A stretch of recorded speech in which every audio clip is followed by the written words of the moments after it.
Welcome to the program. My name is Daniel Sundarraj. நிகழ்ச்சிக்கு உங்களை வரவேற்கிறேன். என்னுடைய பெயர் Daniel Sundararajan. It's a great joy for me to be with you and share the word of God. எனக்கு மிகுந்த மகிழ்ச்சி உங்களோடு கூட இருந்து இந்த கர்த்தருடைய வார்த்தையை பகிர்ந்து கொள்வதிலே.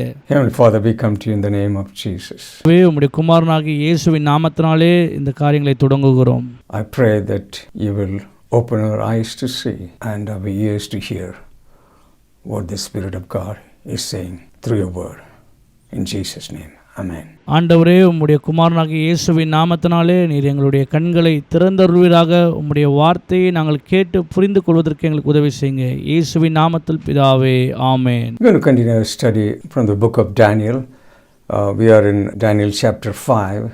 This is part 9 of that series. இப்போது தானியேலின் தீர்க்கதரிசன புஸ்தகத்தில் இருக்கிறோம். தானியேல் புஸ்தகம் 5வது அதிகாரம். இது பாகம் 9ஆக இருக்கிறது.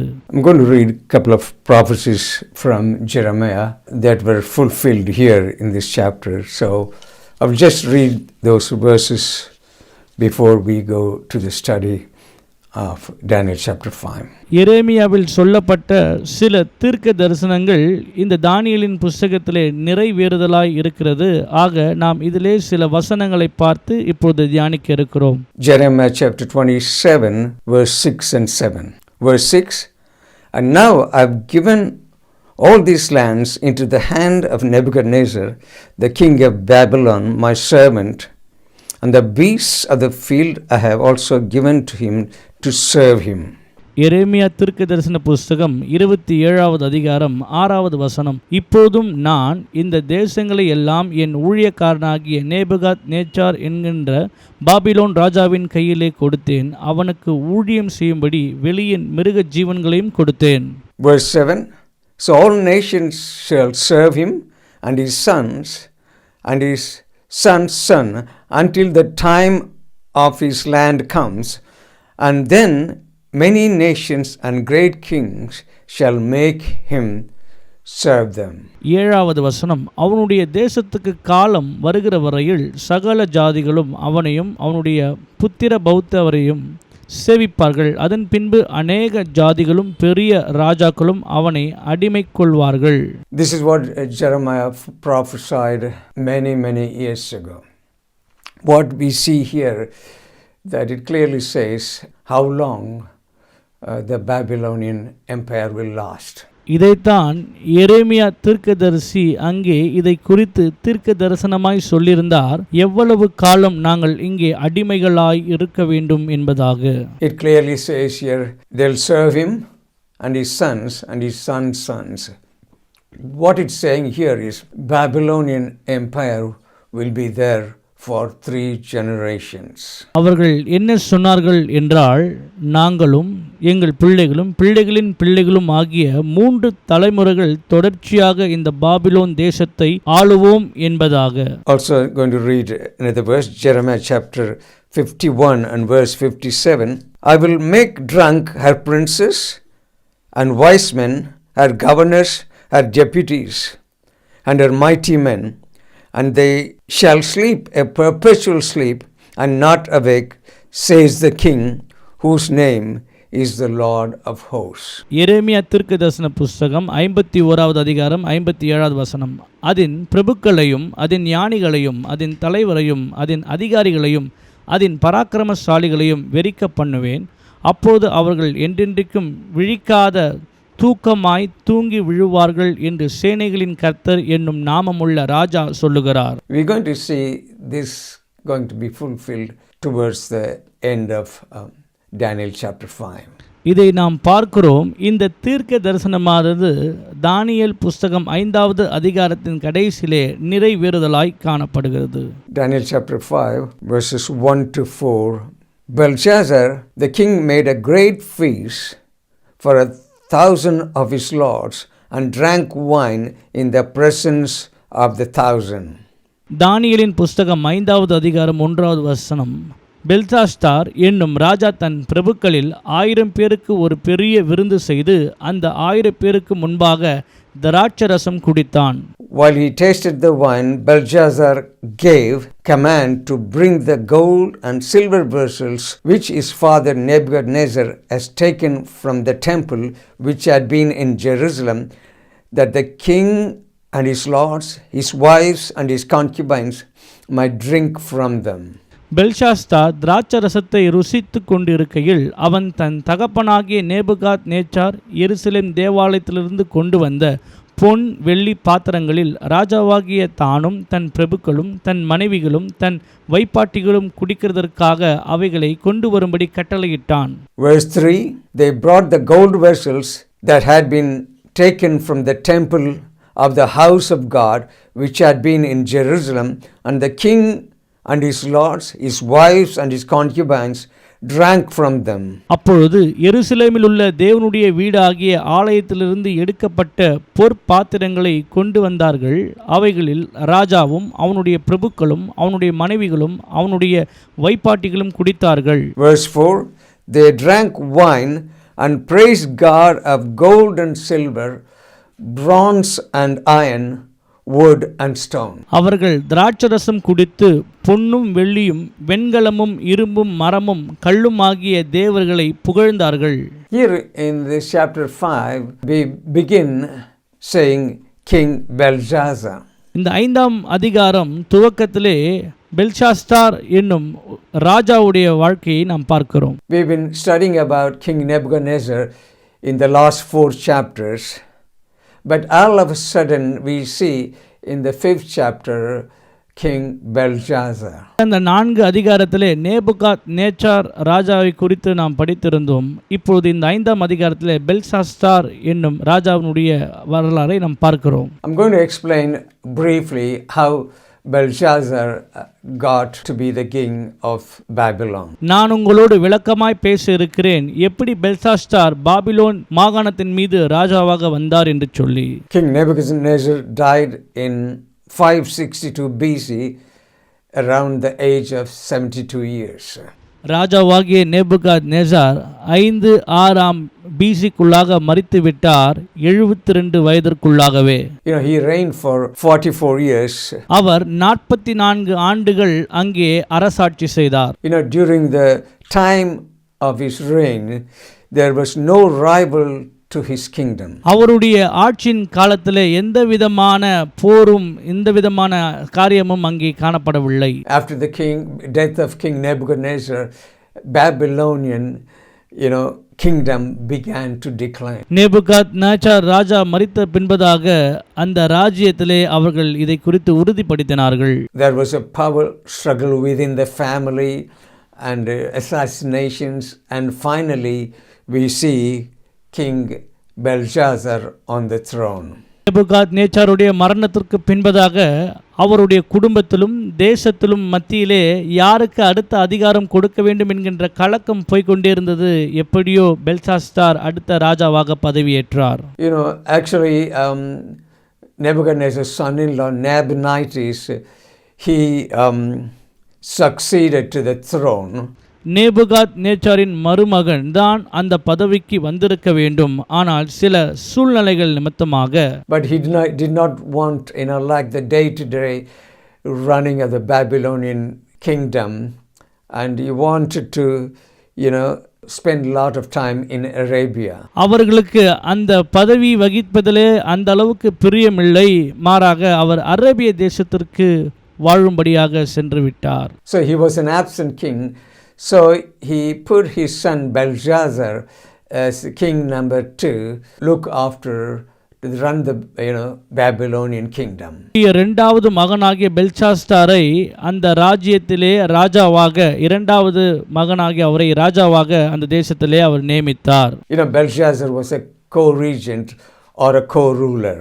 பெல்ஷாஸ்தார் உடன் ராஜாவாக அங்கே காணப்பட்டார். Verse 1 we see Belshazzar made a great feast for thousands of his lords. பெல்ஷாஸ்தார் என்றவர் ஆயிரக்கணக்கான தன்னுடைய முக்கிய பிரதானிகளுக்கு ஒரு மாபெரும் விருந்தை ஆயத்தப்படுத்தியிருந்தார். And his wives and concubines were also there. அவர்களுடைய மனைவியும் மற்றும் வைப்பாட்டிகளும் அவருடனே கூட அந்த விருந்திலே இருந்தார்கள். So can you imagine a big party of most important people in the kingdom, in the empire? கொஞ்சம் யோசித்து பாருங்கள், மிக முக்கியமான ராஜ்யத்திலே மிக முக்கியமான மக்கள் மத்தியிலே நடக்கிறதான ஒரு மாபெரும் நிகழ்வு. At the same time, party was going on. The Medo-Persians were, attempting to, attack the city of Babylon. தடபுடலான ராஜ விருந்து போய்கொண்டிருக்கிற அந்த சூழ்நிலையிலே மேதிய பெர்ஷியர்கள் இவர்களை தாக்குவதற்கென்று வருகிற செய்தியும் அங்கே கேட்கிறார்கள். Even though Belshazzar knew that the Babylonians were there, but he was quite confident about the strength of the defenses. ராஜாவுக்கு நன்றாக தெரியும் தன்னுடனே கூட பாபிலோனியர்கள் இருக்கிறார்கள் என்று சொல்லி, ஆனாலும் கூட அவருடைய படையிலே அவருக்கு ஒரு மிகப்பெரிய நம்பிக்கை இருந்தது. The walls of the city was totally impregnable. அந்த பட்டணத்திலே அந்த யுத்தம் நடக்கும் என்பது முன் தீர்மானிக்கப்படாத ஒன்று. Can you imagine? The walls were about 300 feet tall and about 85 feet in width. யுத்தமானது 300 நீள உயரமும் 85 அகலமுமாய் காணப்பட்டது. Not only that, Euphrates river formed a moat around it. There were inner walls of protection as well for them. யூப்ரேட்டிஸ் என்பவர்களும் சுற்றி வளைந்து கொண்ட அந்த சூழ்நிலையிலே அந்த மாகாணத்திற்குள்ளாகவும் உள்ளே போர் நிலவ ஆரம்பித்திருக்கிற சூழ்நிலை. So he placed, his confidence, because of the defenses he had. அவருடைய முழு நம்பிக்கையும் தன்னிடத்தில் இருக்கிற படையின் மீது அவர் வைத்திருந்தார். Sometimes we place our confidence in ourselves, in our financial situation, the bank balance, our positions in the family, and also, in the society. And also, be quite confident about our health. மேலும் கூட அநேகர் நம்முடைய நம்பிக்கையை பணத்தின் மீதும் நம்முடைய bank அக்கவுண்டின் மீதும் நம்மை சார்ந்திருக்கிற சமுதாயத்தின் மீதும் நம்மீதும் சுயமாய் நாம் நம்பிக்கை உள்ளவர்களாய் காணப்படுகிறோம். Suddenly something happens. You get a bad report from the diagnosis from the doctor, or something happens in the family, some disaster or a natural disaster. Our confidence is shaken. நம்முடைய வாழ்க்கையிலும் கூட நம்முடைய உடல் சம்பந்தமான பிரச்சனைகள் என்கின்ற ரிப்போர்ட்டை பார்க்கும்போது நமக்கு விசுவாசம் தளர்ந்து நம்மை சுற்றி இருக்கிறவர்கள் மீது பாதுகாப்பு அற்ற ஒரு சூழ்நிலை வந்து நாம் மற்ற காரியங்கள் மீது நம்பிக்கை உள்ளவர்களாய் மாறிவிடுகிறோம். For this drunken party, they brought gold and silver vessels that had been taken from the temple in Jerusalem, which was brought to Babylon by King Nebuchadnezzar. நேச்சார் ராஜாவினாலே இந்த ஆடம்பரமான குடிவெறியின் இந்த நிகழ்விலே அவர்கள் பொன் வெள்ளி போன்ற பாத்திரங்களை ஆலயத்திலிருந்து எருசலேமிலிருந்து ஆலயத்திலிருந்து அவர்கள் பாபிலோனுக்கு கொண்டு வந்தார்கள். They drank wine from those the cups that were used in the temple of God. The Lord's his wives or concubines were drinking from that. தேவ ஆலயத்திலிருந்து கொண்டு வரப்பட்ட பாத்திரங்களிலே அவர்கள் மதுபானத்தை குடித்தார்கள். அவனும் அவனுடைய மனைவியும் மறுமனையாட்டிகளும் அதிலே பானம் பண்ணினார்கள். This was a sacrilege. They were using holy vessels, drink wine from them. பரிசுத்தமாய் காணப்பட்ட தேவனுடைய ஆலயத்தில் இருக்கிற பொற்பாத்திரங்களிலே அசுத்தமான காரியத்திற்கென்று அவர்கள் உபயோகித்தார்கள். It was an abomination and it was a defiant act against God. அவர்கள் செய்த அந்த செயலானது தேவனுக்கு விரோதமானதாக காணப்பட்டது. பிரியமானவர்களே, verse 2 we read that Nebuchadnezzar was father of Belshazzar. Let me try and explain to you. நேச்சரானவர் பெல்சாஸ்தாருடைய தகப்பனாய் இருந்தார் என்பதை நாம் முன்பதாக வாசித்தோம். அதை குறித்து இப்பொழுது பார்ப்போம். Belshazzar is the grandson of Nebuchadnezzar. பெல்சாஸ்தார் நேபுகாத்நேச்சாரனுடைய பேரப்பிள்ளையாய் இருக்கிறார். But what they always do is Nebuchadnezzar was a father figure. That's why here it refers to your father Nebuchadnezzar. நேபுகாத் நேச்சார் என்பவர் தகப்பனாய் காணப்பட்டதினாலே இங்கே அதை குறித்து உம்முடைய தகப்பனாகிய நேபுகாத் நேச்சார் என்று குறிப்பிடப்பட்டிருக்கிறது. In the Bible we see Jews call Father Abraham.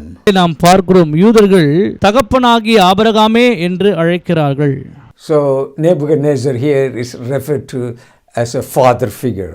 நேபுகாத் நேச்சரானவர் இந்த இடத்துல தகப்பனாக சித்தரிக்கப்பட்டிருக்கிறார். So they were having wild party and they are having wine and praising gods of silver and gold, bronze and iron and wood and stone.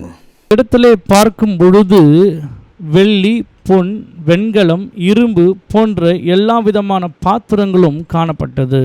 When the party was in full swing, in the same hour a man's finger appeared on the wall and attached to the body.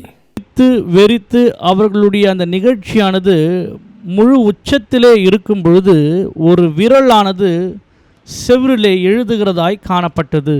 So the finger wrote opposite the lampstand the plaster of the wall of the king's palace. அவனுடைய அரண்மனையிலே அந்த செவிற்றில் விளக்குக்கு முன்பதாக ஒரு விரலானது அங்க எழுத கண்டார்கள். And here the verse says king saw the hand that wrote it. வசனம் இவ்வனமாய் சொல்லுகிறது, ராஜாவானவர் அந்த கரம் எழுதுகிறதை கண்கூடாய் பார்த்தார் என்று. Probably the lampstand mentioned here probably that also came from the temple in Jerusalem. இங்கே நாம் பார்க்கிறதான இந்த விளக்கும் கூட எருசலேம் ஆலயத்திலிருந்து கொண்டு வரப்பட்ட ஒன்றுதான். It was a message from God. They were all drunk. Probably they were all seeing the same thing, a finger writing on the wall. தேவனிடத்திலிருந்து வந்த அந்த செய்தியானதை அங்கிருந்த எல்லோருமே அவர்களுடைய கண்கூடாய் பார்த்து திகிலடைந்தார்கள். Probably when they saw the finger writing on the wall, probably they were rubbing their eyes to see whether are they really seeing, just a finger writing on the wall. ஒரு கரமானது செவிற்றிலே வந்து எழுதுகிறதே என்று சொல்லி அவர்கள் எல்லோருமே மிகுந்த ஆச்சரியத்தோடு கூட பார்த்திருப்பார்கள். அவர்கள் கண்ணை துலக்கி கூட பார்த்திருப்பார்கள். இது என்ன மாபெரும் ஆச்சரியம், ஒரு கரம் வந்து செவிற்றிலே இப்படி எழுதுகிறதே என்று. The party was suddenly interrupted. அவர்களுடைய குடிவெறியின் விருந்தானது திடீரென்று நிறுத்தப்படுகிறது. The message was not carry on the party or God loves you. It was a serious message. அவர்களுக்கு வந்ததான செய்தியானது ஆண்டவர் உங்களை நேசிக்கிறார், தொடர்ச்சியாக நீங்கள் இந்த விருந்தை மகிழ்ச்சியோடு அனுபவிங்கள் என்பதாக அல்ல, அவர்களுக்கு விரோதமாக எச்சரிப்பின் சத்தமாக, எச்சரிப்பின் செய்தியாக அவர்களுக்கு நேராக வந்தது. The English language, you have this phrase, writing is on the wall. It actually comes from Daniel chapter 5. ஆங்கிலத்திலே இப்படியாய் சொல்லுவார்கள், செவிற்றிலே எழுதுகிறது என்று சொல்லி இந்த வார்த்தையானது தானியேலின் புத்தகத்திலிருந்து தான் வருகிறது. We're going to look at the finger of God. We're going to look at couple of references from the Bible which talks about the finger of God. Exodus chapter 8 verses 16 to 20. கர்த்தருடைய விரல் என்பதாக நாம் பார்க்கிறோம். அதை வேதாகமத்திலே கூட நாம் பார்க்கலாம். யாத்திராகமத்தின் புஸ்தகம் 8வது அதிகாரம் 16ஆம் வசனத்திலிருந்து 20ஆம் வசனம் வரைக்கும். The Egyptians, they had plagues, 10 plagues there. The third plague was where the lice was upon the land of Egypt and also on everybody. வாதைகளிலே மொத்தம் 10 வாதைகள் காணப்படுகிறது. எகிப்து தேசத்திலே வந்ததான அந்த 10 வாதைகளில் 3வது வாதையானது பேன்கள் எகிப்து தேசம் முழுவதையும் நிரப்பியிருந்தது. மாத்திரமல்ல அந்த மக்கள் மீதும் காணப்பட்டது. The Egyptian magicians worked with their enchantments to bring forth the lice, but they could not.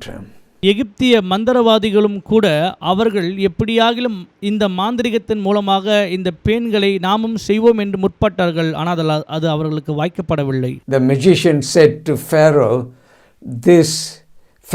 this is the finger of God. அந்த எகிப்திய மந்திரவாதிகள் பார்வோனிடத்திலே சொன்னார்கள், பார்வோனே இது கர்த்தருடைய விரல் என்பதாக. Another place where we see about finger of God is in Exodus chapter 31 and verse 18. God gave Moses the 2 tablets of stone written with the finger of God. கர்த்தருடைய விரல் என்று சொல்லி நாம் வேதாகமத்திலே இன்னொரு பகுதியிலும் பார்க்கலாம். யாத்திராகமத்தின் புஸ்தகம் 31ஆம் அதிகாரம் 18ஆம் வசனத்திலே ஆண்டவர் மோசேயினிடத்திலே 2 கற்பலகைகளை கொடுத்து அதிலே அவர் விரலானது எழுதினது. Another Bible verse, Luke chapter 11 and verse 20, Jesus said, I cast out demons with the finger of God. கர்த்தருடைய விரலை குறித்து இன்னொரு வேத பகுதியிலே நாம் வாசிக்கலாம். ஆண்டவராகிய இயேசு கிறிஸ்து லூக்கா எழுதின சுவிசேஷம் 11ஆம் அதிகாரம் 20ஆம் வசனத்திலே சொல்லுகிறார், கர்த்தருடைய விரலினாலே நான் பிசாசுகளை துரத்துகிறேன் என்பதாக. So when Belshazzar saw the finger writing on the wall, he was trembling with fear. பெல்ஷாஸ்தார் ராஜாவானவர் சுவற்றிலே எழுதுகிற அந்த கரத்தை பார்த்து அவர் மிகவும் கலகமடைந்து பயந்தவராய் காணப்பட்டார். King Belshazzar was so troubled, he did not understand the writing. பெல்ஷாஸ்தார் ராஜாவானவர் மிகுந்த வேதனைக்குள்ளாக மாறி அதில் எழுதப்பட்டது என்னதென்பதை அவர் அறியாமல் இருந்தார். Probably his conscience was troubled. அங்கே அவருடைய மனநிலையானது மிகுந்த கலக்கம் அடைந்த சூழ்நிலையில் இருந்தது. Sometimes when we do things, our conscience, tell us that things are wrong, but our conscience is always not perfect. Because it has been corrupted. சில சூழ்நிலைகளே நாம் கலகம் அடைந்திருக்கிற வேளையில் நம்முடைய மனசாட்சியானது தவறாய் நம்மை நடத்தக்கூடியதாக இருக்கிறது. நம்முடைய மனசாட்சியானது எப்பொழுதுமே பூரணப்பட்டிருக்கவில்லை, அதிலே பழுது காணப்படுகிறது. Sometimes God speaks to our, through our conscience.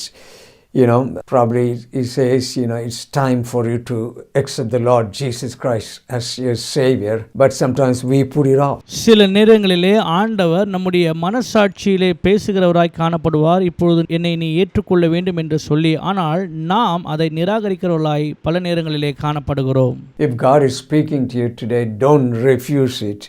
You may not get another chance. ஒருவேளை தேவன் உங்களோடு கூட பேசுவார் என்றால் அதை நிராகரிக்காதீர்கள். ஒருவேளை உங்களுக்கு மற்றொரு வாய்ப்பு கிடைக்காமல் போகலாம். I will give you an invitation for that towards the end of this message. செய்தியின் முடிவிலே நான் உங்களுக்கு ஒரு அழைப்பிதழை இதை குறித்து நான் கொடுக்க போகிறேன். We're going to read verses 6 and 7. நாம் வாசிக்கலாம் 6ஆம் 7ஆம் வசனத்தை. Verse 6, because what he saw on the wall, we see the king's countenance changed, and his thoughts troubled him, so that the joints of his hip were loosened, and his knees knocked against each other. தானியேலின் தீர்க்க தரிசன புஸ்தகம் 5ஆம் அதிகாரம் 6ஆம் வசனம். அப்பொழுது ராஜாவின் முகம் வேறுபட்டது, அவனுடைய நினைவுகள் அவனை கலகம் பண்ணினது, அவனுடைய இடுப்பின் கட்டுகள் தளர்ந்தது, அவனுடைய முழங்கால்கள் ஒன்றோடு ஒன்று மோதிக்கொண்டது. He was really shaken. It says his knees knocked against each other. அவர் உண்மையாகவே அந்த இடத்திலே அசைந்து போய் அவருடைய 2 முழங்காலும் ஒன்றோடு ஒன்று முட்டிக்கொண்டதாய் காணப்பட்டது. Verse 7, the king cried aloud to bring in the astrologers, the Chaldeans, and the soothsayers.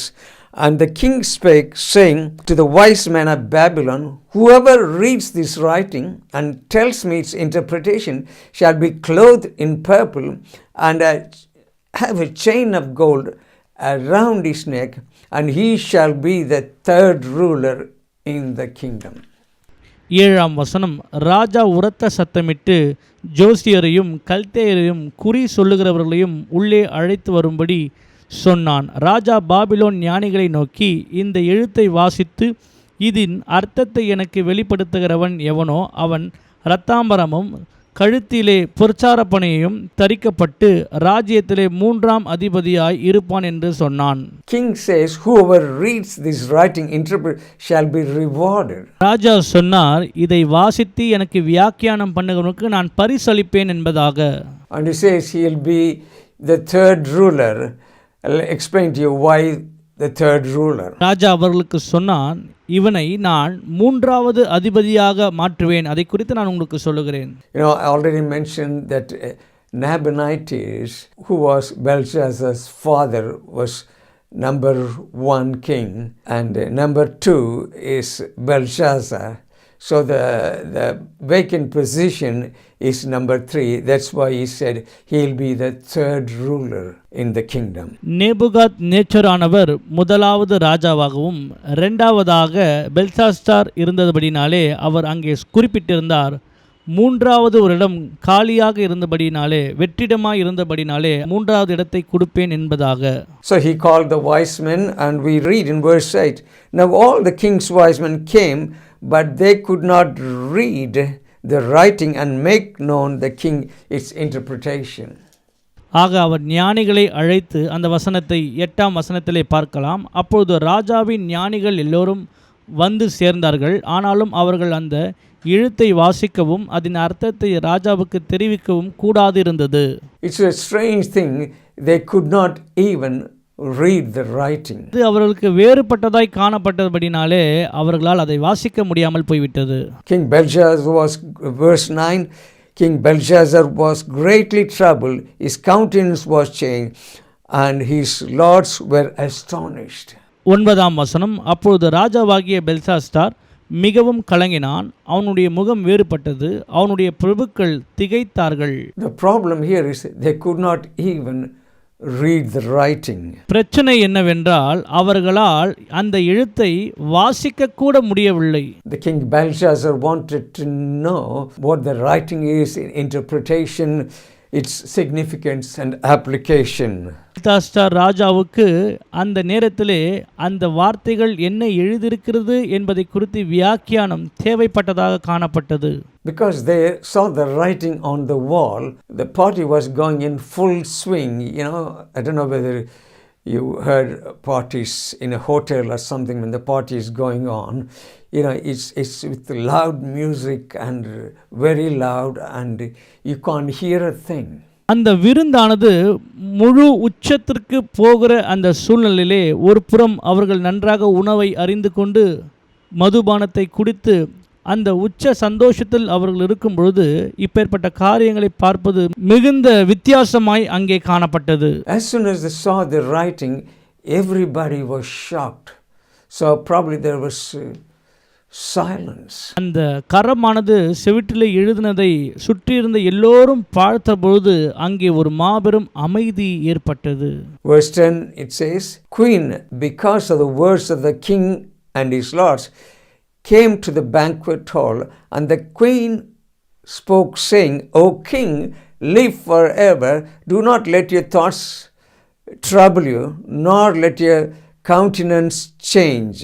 10ஆம் வசனம், ராஜாவும் அவனுடைய பிரபுக்களும் சொன்னவைகளை ராஜாத்தி கேள்விப்பட்டு விருந்து சாலைகளுக்குள் பிரவேசித்தாள். அப்பொழுது ராஜாத்தி, ராஜாவே, நீர் என்றும் வாழ்க, உமது நினைவுகள் உம்மை கலங்க பண்ணவும் உமது முகம் வேறுபடவும் வேண்டியது இல்லை. When it says queen, probably, this is Queen Mother. She was not in the party, I don't think, and probably she is the mother of Belshazzar, Nebuchadnezzar's daughter. இந்த விருந்து சாலையிலே ராஜாத்தி என்று அழைக்கப்படுகிற இவர்கள் பெல்சாஸ்தாரின் தாயாராக காணப்படுகிறார்கள். இவர்கள் இந்த விருந்திலே இல்லை என்றுதான் நான் நினைக்கிறேன். When she saw that the king was troubled, she is trying to, calm him down, and says, verse 11, there is a man in your kingdom in whom is the spirit of the holy God, and in the days of your father light and understanding and wisdom like the wisdom of the gods were found in him. And the king Nebuchadnezzar, your father the king, made him chief of the magicians, astrologers, Chaldeans and soothsayers. 11ஆம் வசனம், உம்முடைய ராஜ்யத்திலே ஒரு புருஷன் இருக்கிறான், அவனுக்குள் பரிசுத்த தேவர்களுடைய ஆவி இருக்கிறது. உம்முடைய பிதாவின் நாட்களில் வெளிச்சமும் விவேகமும் தேவர்களின் ஞானத்துக்கு ஒத்த ஞானமும் அவனிடத்தில் காணப்பட்டது. ஆகையால் உம்முடைய பிதாவாகிய நேபுகாத் நேச்சார் என்னும் ராஜாவானவர் அவனை சாஸ்திரிகளுக்கு, ஜோசியருக்கும், கல்தேயருக்கும், குறி சொல்லுகிறவர்களுக்கும் அதிபதியாக வைத்தார்.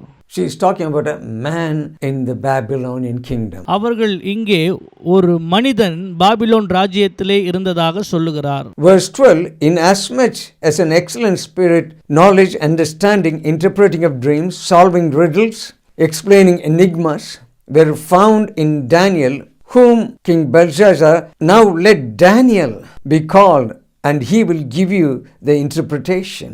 12ஆம் வசனம், ராஜாவினால் பெல்தாஷ்டார் என்னும் பெயரிடப்பட்ட அந்த தானியேலுக்குள் சொப்பனங்களை வியர்த்திக்க பண்ணுகிறதும் புதை பொருள்களை வெளிப்படுத்துகிறதும் கருகலானவைகளை தெரிவிக்கிறதுமான அறிவும் புத்தியும் விசேஷித்த ஆவியும் உண்டென்று காணப்பட்டது. இப்பொழுது தானியேல் அழைக்கப்படட்டும், அவன் அர்த்தத்தை வெளிப்படுத்துவான் என்றாள். This is where we're going to stop today's study, and we will look at in the next study, whether Daniel will come or whether he'll be able to give the interpretation of this, the writing. That's what we're going to see. நாம் இந்த வேத பாடத்தை நிறைவு செய்ய போகிறோம். மற்ற இருக்கிற காரியங்களை நாம் அடுத்த வாரத்திலே பார்ப்போம். தானியேல் வந்து அந்த புதைப்பொருளை அவர்களுக்கு அறிவித்தாரா என்பதை குறித்து நாம் அடுத்த வேத பகுதியிலே பார்ப்போம். This is an interesting chapter. Towards the end of the chapter, we're going to see that the total demise of the kingdom of Babylonian kingdom. ஒரு முக்கியத்துவம் வாய்ந்த ஒரு அதிகாரமாக இருக்கிறது. இந்த அதிகாரத்தினுடைய கடைசியிலே நாம் பார்ப்போம் இந்த பாபிலோனுடைய சாம்ராஜ்யத்திலே என்ன காரியங்கள் நடந்தது என்பதை சொல்லி. He saw the writing on the wall. He was troubled about the writing. அவர்கள் அந்த எழுதுகிறதை பார்த்து மிகவும் கலகம் அடைந்திருந்தார்கள். God speaks to us sometimes through our conscience. தேவன் சில வேளைகளிலே நம்முடைய மனசாட்சியிலே பேசுகிறவராய் இருப்பார். So we need to hear what the word of God is saying to us. நாம் கேட்க வேண்டும் என்ன கர்த்தருடைய வார்த்தை நம்மிடத்திலே பேசுகிறது என்பதாக. I'm going to lead you in a prayer for salvation. Briefly. ரட்சிப்புக்கு ஏதுவாய் இருக்கிற ஜெபத்திற்கு நேராக நான் உங்களை வழிநடத்த விரும்புகிறேன். Think what the Holy Spirit of God is saying to you through this scripture. இந்த வேத வார்த்தைகள் மூலமாக கர்த்தருடைய பரிசுத்த ஆவியானவர் என்ன சொல்லுகிறார் என்பதை நீங்கள் யோசித்து பாருங்கள். If you can pray this prayer after me. நான் செய்கிற இந்த ஜெபத்தை என்னோடு கூட சேர்ந்து செய்யுங்கள். Heavenly Father, I come to you in the name of your Son Jesus. பரலோக பிதாவே, ஆண்டவராகிய இயேசுவின் நாமத்தினாலே உம்முடைய சமூகத்திற்கு வருகிறோம். I heard the message. Jesus Christ is the only way. Heavenly Father, you sent your Son, the Lord Jesus. அருமையான செய்தியை கேட்டேன். ஆண்டவராகிய இயேசு கிறிஸ்துவே மெய்யான வழி என்று சொல்லி, பிதாவே உம்முடைய சமூகத்திற்கு நாங்கள் வருகிறோம். Into this earth and die for me on the cross of Calvary. And Jesus took all my sins upon himself. And he died and rose again. I realize I have sinned. எனக்காக இந்த பூமியிலே நீர் வந்தீர். ஆண்டவரே, நீர் என்னுடைய பாவங்களை உம்மீது ஏற்றுக்கொண்டு எனக்காக மரித்து எனக்காக மீண்டுமாய் உயிர்த்தீர். நான் இப்போது உணர்வடைகிறேன், நான் பாவியாக இருக்கிறேன். எனக்கு உம்முடைய உதவி தேவை அப்பா. Please forgive my sins. Cleanse me with your precious blood. I receive you as my Lord and Savior. In Jesus' name, Amen. என்னுடைய எல்லா பாவங்களையும் கழுவி நீர் எனக்குள்ளாக வந்து வாசம் செய்யும். என்னை புதுப்பியும் ஆண்டவரே. இயேசு கிறிஸ்துவின் நாமத்தில் ஜெபிக்கிறோம் பிதாவே. ஆமென். Just going to pray. Probably you're going through a problem, health problem, family problem, or whatever it may be, financial problem. Going to come before God. Heavenly Father, I come to you in the name of your Son Jesus. Lord, I commit everyone, oh Father, Lord, into your precious hands, Papa. நான் இப்போது உங்களுக்காக ஜெபிக்க போகிறேன். ஒருவேளை நீங்கள் உங்களுடைய சரீர சுகத்திற்காக எதிர்பார்த்து கொண்டிருக்கலாம், அல்லது பொருளாதாரத்தின் தேவைகளுக்காக நீங்கள் எதிர்பார்த்து கொண்டிருக்கலாம், அல்லது வேறு எந்த தேவைகளுக்காக இருந்தாலும் நான் உங்களுக்காக ஜெபிக்க போகிறேன். பரலோகத்தில் இருக்கிற எங்கள் நல்ல பிதாவே, இதோ இந்த ஜெபத்தில் இணைந்திருக்கிற ஒவ்வொருத்தருக்காக உடைய சமூகத்தில் வருகிறேன். அவர்களுடைய வாழ்க்கையிலே கர்த்தர் விடுதலை கொடுங்க, ஆசீர்வதிங்க. I don't know whatever time the people listen to this message, if they need a physical healing, Holy Spirit of God, minister to them right now in the name of Jesus. Touch them and make them whole, whatever their need may be. பரலோக பிதாவே, அவருடைய வாழ்க்கையிலே இப்போது எந்த தேவையோடு கூட ஜெபித்து கொண்டிருந்தாலும், சரீரத்திலே சுகத்திற்காக ஜெபித்து கொண்டிருப்பார்கள் என்றால், பரிசுத்த பிரசன்னம் அவர்களை தொடும்படியாக ஜெபிக்கிறோம். இப்பொழுதே நீர் அவர்களை தொடுவீராக. It may be a financial need. Holy Spirit of God, I pray that you will provide for their needs. Or it may be any other family problem, whatever it is. We commit everything into your precious hands. We look up to you. You are a God who supplies all our needs. In Jesus' precious name I pray. Amen. ஆண்டவரே, அவருடைய வாழ்க்கையில் பொருளாதாரத்தின் தேவைகள் எப்படிப்பட்டதாக இருக்கிறதோ, குடும்பத்திலே காணப்படுகிறதான பிரச்சனைகளாக இருந்தாலும் அதிலிருந்து என் தேவன் ஒரு விடுதலையும் ஒரு சுகத்தையும் அவர்களுக்கு கொடுக்கும்படியாக ஜெபிக்கிறேன். நாங்கள் உம்மை நோக்கி பார்க்கிறோம் ஆண்டவரே. நீர்தாமே எங்களுடைய எல்லா தேவைகளையும் கொடுக்கிறவராயிருக்கிறீர். உம்முடைய நாமத்தினாலே ஜெபிக்கிறோம். இயேசுவின் நாமத்தில் பிதாவே, ஆமென். We'll see you in the next program. Thank you. அடுத்த தொகுப்பிலே நான் உங்களை சந்திக்கிறேன். நன்றி.